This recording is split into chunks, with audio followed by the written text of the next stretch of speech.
Right, lots of bright lights. All right. Geez, where to begin? I'm not going to bore you with my history, but I'll give you a little bit of credentials. I am allopathically trained, which means I'm an MD. I'm sorry. And have been an emergency medicine doctor for, 18 plus years. I've dove into the umbrella of what else is out there for about a good 3 years, and a lot of rabbit holes, a lot of deep dives, very organic. Literally went down the Alice Wonderland rabbit hole for a while. And on that journey, one thing that came up, fast forward, is the world of biologics. Used to be, may still be, something that we're not supposed to talk about.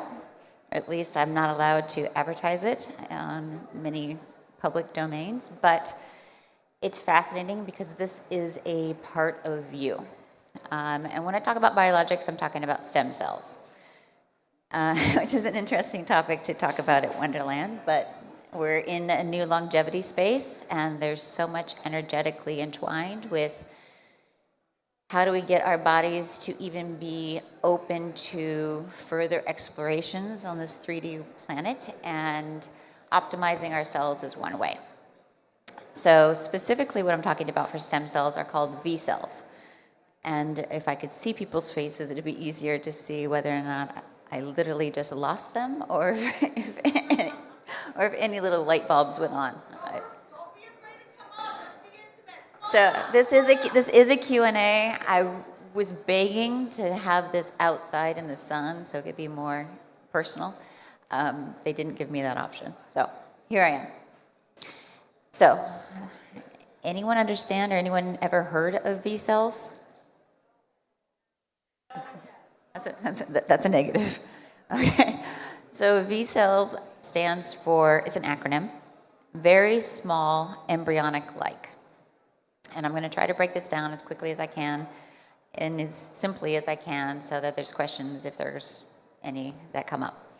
So very small means these stem cells can get into any part of the body that we want them to go. Typically, if you were to get a treatment with stem cells, they're just too big. Their nanometers are going to get hung up in the lungs or some other tissue, and they're not going to be able to travel where we may want them to go. Cool. And I'll explain why that's important in a minute.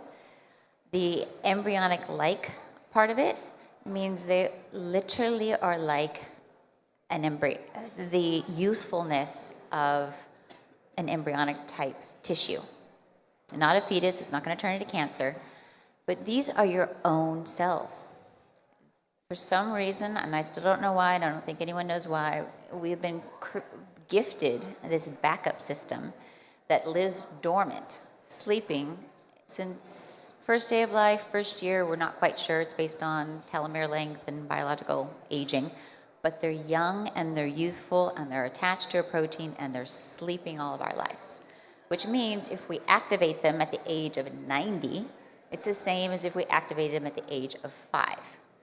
So a lot of the times you have to go overseas to Costa Rica, though might be nice, but some other place to get some of these treatments done for a very pretty penny. And instead, these are yours that we can activate, or we can harvest, I don't like that word, we can get from a blood draw. It is a simple blood draw. Painless, unless you really hate needles, and then it's 2 seconds of discomfort.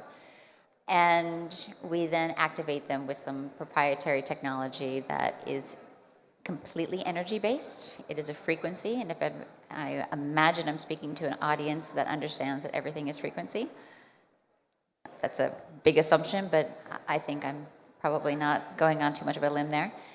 And all interactions, then, if they're frequency, can be utilized, manipulated through frequency. And so this laser, for lack of a better word, carries the exact signature that couples your stem cell to that protein. And so when it's introduced to this laser, it uncouples, and now you have an activated stem cell.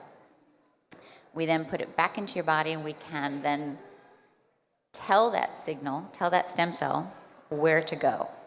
If you stub your toe that morning, stem cells are what keep us alive. The minute we run out of stem cells, this being no longer has the signal to regenerate and it no longer functions. So if you stub that toe, the stem cell says, oh, I've got an injury, I gotta take care of it. But if we don't want that, we want, maybe deal with a stroke or a brain injury or congestive heart failure or longevity. Name something else that we feel is a little bit more important than your stubbed toe.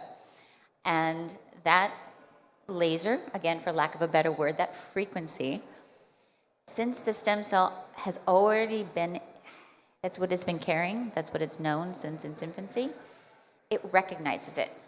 It saw the laser that uncoupled it, goes, oh, that's familiar, like a chick to his mom. We take that laser, we shine it on the part of the body that we feel is more important at that time, and those stem cells go there. The very small part that I talked about earlier means it can go to the brain. We have not had any biologic yet that we know that can affect the brain. It's so small that we can get those guys into the brain. That just makes me super excited. Because now we can decrease the inflammation, we can deal with strokes, we can deal with those other things and move the needle while doing all these other things that these psychedelics and these other experiences are creating. This gives us another biologic function to be able to handle that. So I might have skipped a bunch of stuff. There's a lot of other important things and probably some clarification, but I want to leave enough time so that I can guide some questions. And I really can't see that well into the audience, but I'll help you. Okay. Who's got a question? Hi, thank you. My name's Allie. I love V-cells. I've had intravenous. I'm just curious, for brain, or if you have an fMRI or something like that, are you using ultrasound guided or anything to stimulate the part of the brain and then you're giving it? And is it usually intravenous, or assuming it's not a joint or something you're trying to inject? I think I heard that if you saw an area of the brain based on a functional MRI that may not be as functional as we want it to be, can we take these stem cells into that area to give it a signal to... How are you sending it there? How am I sending it there? Sound or laser or... Okay, yeah. So once we've activated these cells, it's actually very simple. We spin them, it's a blood draw, we spin it down like PRP, which probably everybody's heard about. We take that fraction, we expose it to the laser, so now they're active, and we literally infuse it back in your vein. And while it's infusing, and we have about 20 to 30 minutes after it's infused, where they're still circulating and they haven't gone off like little cats flourishing around, we can signal where they're to go. So we take that laser and we shine it on maybe that part of the brain that we were talking about, or any other part of your body, and they will go there. And stem cells create this cell-cell adhesion, and they actually share mitochondrial information, and they go there and they kind of set up home, and it's information, an energetic signature, and they've been sleeping, which means they have not undergone all of the other manipulation and the other issues that have transversed your however many years of your life. So it is a very pure, raw energy of information, and it'll go there, and it's like, okay, I'm here. What do you want me to do? But it's during that infusion and with the laser that we can guide it right there. You don't need any other device, actually. Next question? Oh, Right behind you. sorry. How do you know that the cells actually end up in the brain or wherever you want them to be? I mean, cells are extremely small. What's the marker? How do you know? I think I heard, how do I know that they got to the brain? Correct, or wherever you want them to be. Those are a couple clinical trials and then clinical outcome. It is still very new technology, so I wish I had a bunch of research and a bunch of papers. We have a couple that have been published, more in the camp of congestive heart failure and longevity. The neuro outcomes have mostly been clinical, case-by-case basis. So we've seen, and if we had a bunch of time, I could show you actually some demos of Parkinson's patients and a couple stroke patients, where you can literally see their function, whether it's if you know any Parkinson's family members or loved ones, their movements are very, very slow.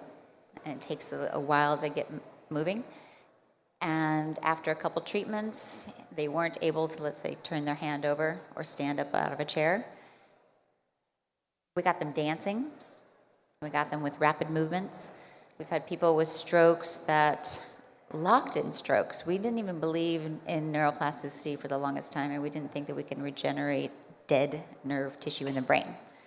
We are turning those places back on, and people, now granted, we're not going to make somebody who is paralyzed on one side completely move it, but they're starting to get some function back and some quality of life, and giving them autonomy and that extra capacity. So for the measurement on those is clinical outcome, and the way we know as far as size goes, the nanometer is 1 to 3 nanometers in size, which is small enough to pass through the blood-brain barrier. The first hang-up was they would get caught in the lung parenchyma. Is so small that any otherwise infused stem cells, the nanometers are too big. They get kind of caught up in the lung capillaries, which is fantastic if you have a lung issue, but it won't get systemic to then circulate to other organs and then also into the brain. These guys are so small that they'll get systemic and pass the blood-brain barrier. Wow, long answer, but.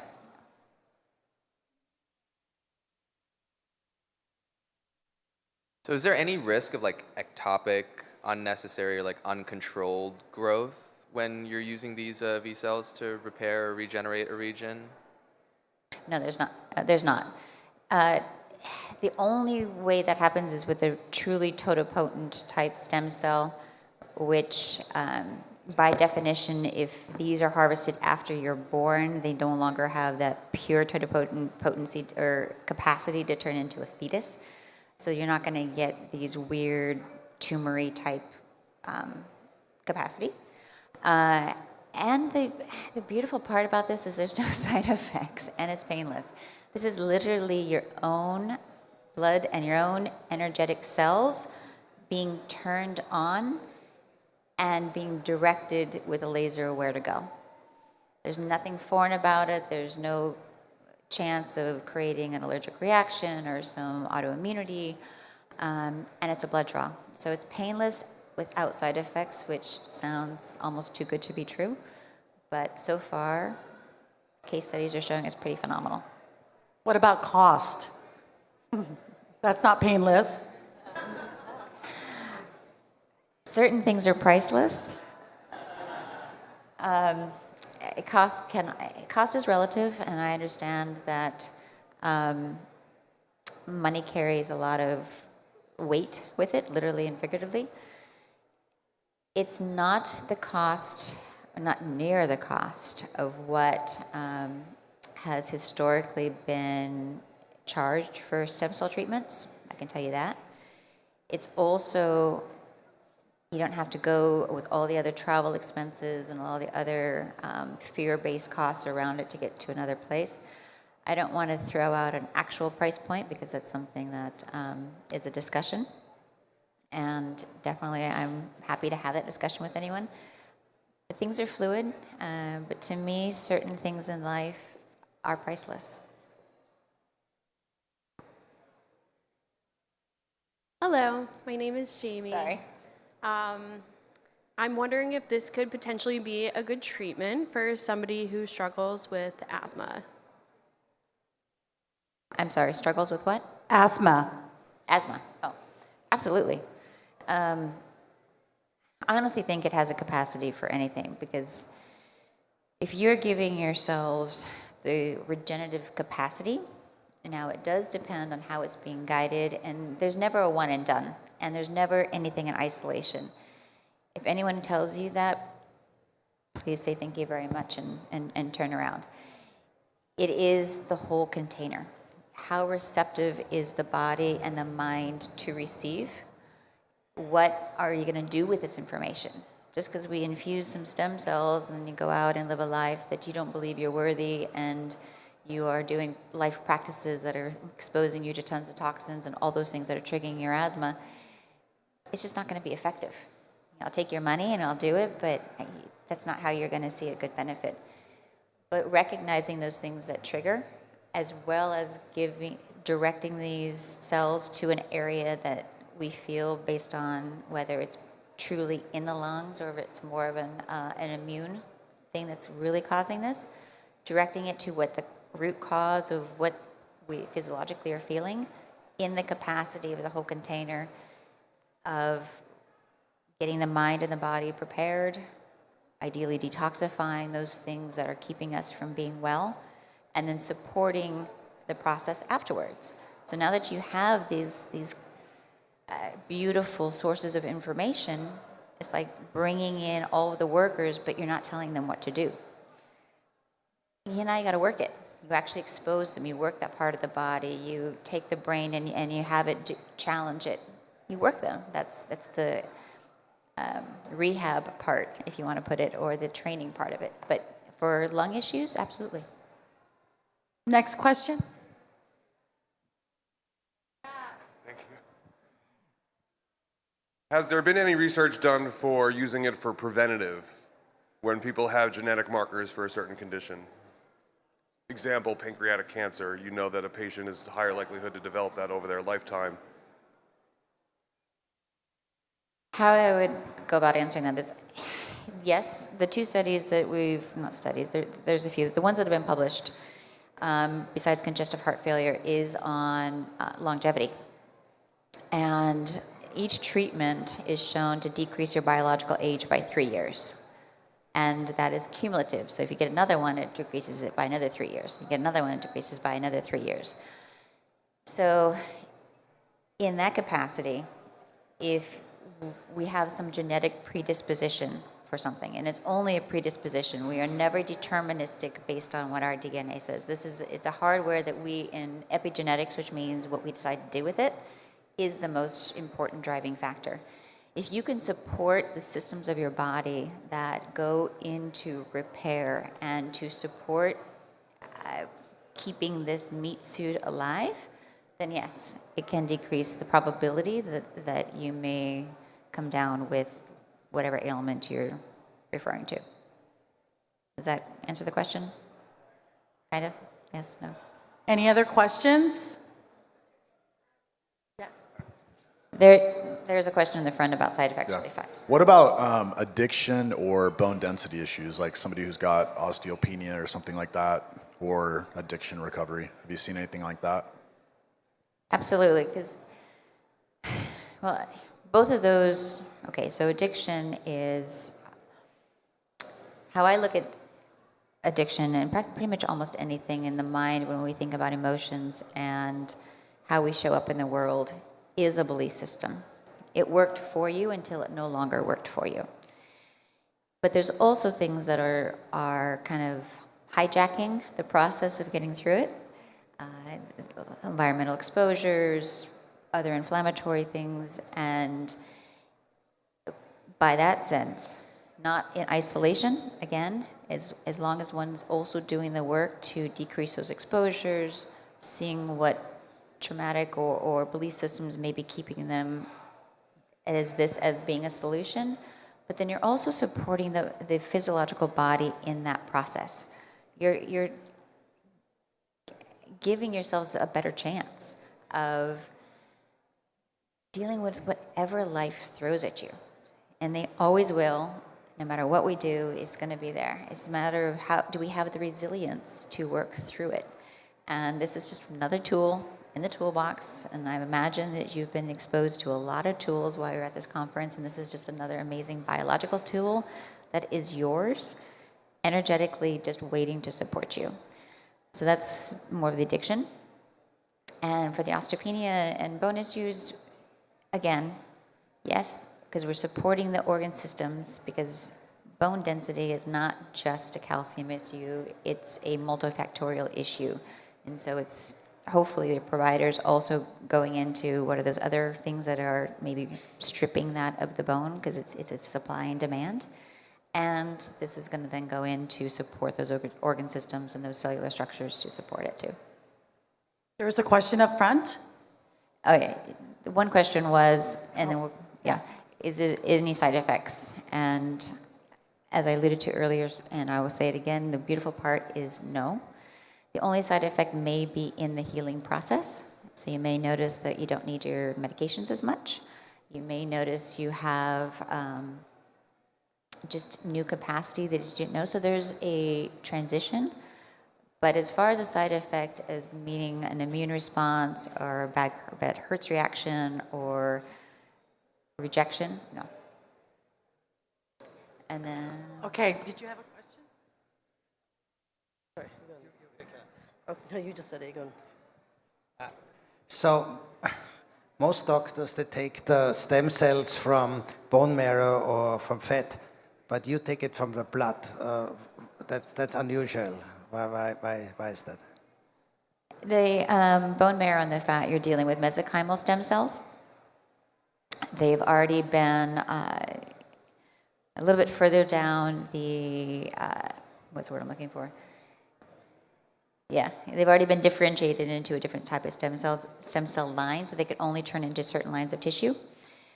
These are accessed in your blood because they've been living dormant to a protein. Now, they also live in your bone marrow, they're also circulating, but we can access them through your blood. We don't have to harvest them because they're a different type of stem cell. We don't have to harvest them or do any other type of procedure.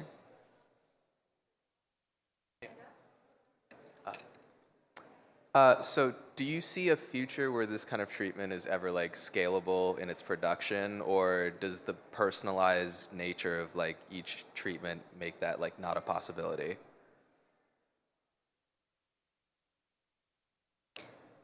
The scalable part, I'm trying to think if you're talking about if there's like protocols, because everything is individualized. This is individual. This isn't you're not getting it from outside your body. So it has to be something that is personalized by definition because we're drawing it from you and then giving it back and directing it to where your body and your mind is saying is a priority for you at that time. There are ways of standardizing certain protocols just to kind of give us some, for like longevity, there's certain protocols of which organs we do, like your brain, your thymus, your thyroid, your pineal, your adrenals, your gonads, the main organs of regeneration. But everybody then has a nuance, and we recognize through a discussion of do we want to add to or tweak that. But there are certain protocols that we know affect like the heart. The heart, if you have congestive heart failure, we've actually able to turn your EF, which is how well your heart pumps. We can take somebody who is on almost a transplant list of end-stage heart failure. There's not much more that can, sorry, my heart's pumping. I use my hands, I'm sorry. That can turn that function around, and we've been able to, in 1 to 2 treatments, again, it's case by case, but get them off the transplant list, even being cleared for surgery. And to me, that's remarkable. I have a colleague, a friend who I begged and gave a treatment to because she was on a transplant list and the breadwinner for her family. And her only motivation was finally because she wanted surgery. I begged her not to have the surgery. But that aside, she finally was motivated to get the treatment. We did it, and they cleared her within a month. So to follow up on that as well, specifically with Parkinson's disease, does it fix the issue or it just like helps the symptoms? Because the issue is the brain does not really convert, like produce dopamine. So when you do that, is it actually fixing the problem or just helping the symptoms? That would beg the question of what we think the problem is. And that's another wonderful, long discussion. I think anything organic in the brain, what we used to think is just a purely brain issue, is multifactorial. I do have a Parkinson's patients, and we've had quite a few, and we've seen their function greatly improve. Now, again, these people are never doing anything in isolation. They're also hitting a lot of other fronts, but we've seen people decrease their Parkinson meds, which really aren't helping anyways. They're just kind of keeping things at bay as best they can. But we've seen quality of life improve. So to me, Parkinson's also is an inflammatory autoimmune type thing. Again, it's controversial. The wonderful discussion. So because we're hitting other organ systems too, and it's going to take more than one treatment, we can help support their immune system. But again, there's a lot of other things we do to support that while we're also bringing back the function that has been damaged, and that's the substantia nigra for Parkinson's. And so we can, yes, bring a signal to that area and say, okay, you've been beat up, and you haven't been able to do what you've been doing for whatever reason, and we're going to help you out. And then you get function back. Now, it's only going to be as sustainable as the rest of the body is able to also repair, so it's multi-layered. But yeah, we've seen a lot of improvement. Haven't been around a long enough time to say whether or not these are like curable. I want to use that word very loosely because every day in life we're being exposed to more. But I've seen some remarkable improvements in quality of life. Last question. So you said these were dormant in your blood, and you said that even at 90 years old, there's a bunch of them, plenty of them. Or like, is it infinite? How much of this do you have? Can we still have it at the age of 110 years old? And then, just start with that. Whether they're infinite or not, I can't answer. I can't. But if they haven't been awoken, then I can say yes, they're going to be around as long as they are awoken. I had the same question. I was like, okay, if we did this every month, and I do know some diehard longevity folks out there, they won't tell on themselves, but they did it every single month because they wanted to get their biological age down. And then they talked about their supplements or whatever that was doing it. Cracked me up. Good-hearted, either way. And I'm like, okay, so if we did this every month for however many years, 10 years, are we exhausting our supply? I don't think we know yet. I don't think we have the answer to that. I think they are still creating a population. I think if we overdo anything, you're going to get rid of our reserves. And there are natural things that turn this backup system on. So if you had a heart attack or exposed to extreme cold, not just the wonderful cold plunge that's happening outside, but like a cryopreservative type cold, they get activated. And there's a couple of other providers out there that have a different technique.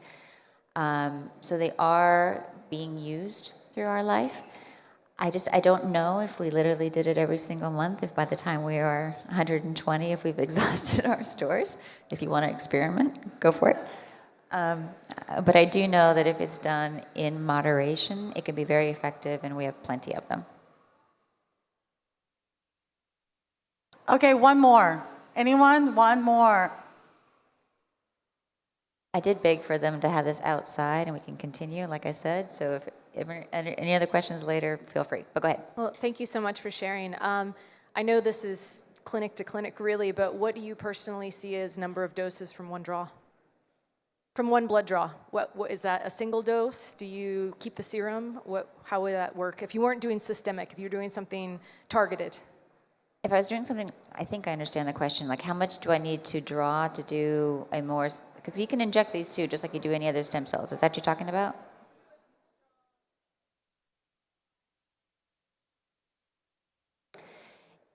I see. Okay. They're basically asking how much do we need to draw in order to get an effect, in a sense. So the standard, based on the protocols that I've been taught, and we only know standards because we haven't tested other things, so we don't know our limitations, and that's true about pretty much anything. It's 6 vials for the infusion, which is 6 pretty good-sized tubes for PRP tubes. You get a lot of that back, don't worry. It's not like those if you go get a blood draw for labs and you literally feel like you've just donated like half of your blood volume. If we were to add on, or if we're going to do a local injection to a joint or stellate ganglion or something like that, you don't need as many tubes. It could be 1 or 2, and it would be very effective. So I'm not sure if that kind of answers. Okay. Thank you so much. Please.